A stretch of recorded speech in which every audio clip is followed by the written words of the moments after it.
আমার দেশের কত ধনী আল্লাহ পাওয়ার জন্য মাহে রমজান আসলে মক্কায় দৌড়ায়, মদিনায় যায়, কয় মক্কায় নামাজ পড়বো, মদিনায় নামাজ পড়বো। এক রাকাত নামাজে 1 লক্ষ রাকাতের সওয়াব, এক রাকাত নামাজে 50,000 রাকাতের সওয়াব। উমরা করে মক্কায় কাটায় সময় মদিনায় কাটায়, মক্কায় কোরআন খতম দিতে চায়, মদিনায় কোরআন খতম দিতে চায়।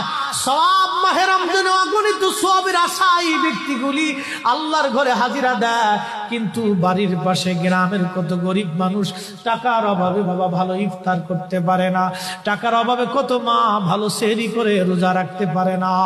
এই ধনীরা এই গরিব মানুষের ঘরে খাবার না দিয়ে আল্লাহরে পাওয়ার জন্য মক্কা মদিনায় দৌড়ায়। আল্লাহ ডাক দেখো, বান্দা একবার মরে দেখ, কায়দা মতো জুতা দিয়ে পিটামো, আমার বান্দারা না খেয়ে ইফতার করবে, আর তুই আল্লাহ পাওয়ার জন্য মক্কায় আইছো, এমন আল্লাহ আমি ধরা দেব না। কথা বলেন ঠিক না? আমার দেশে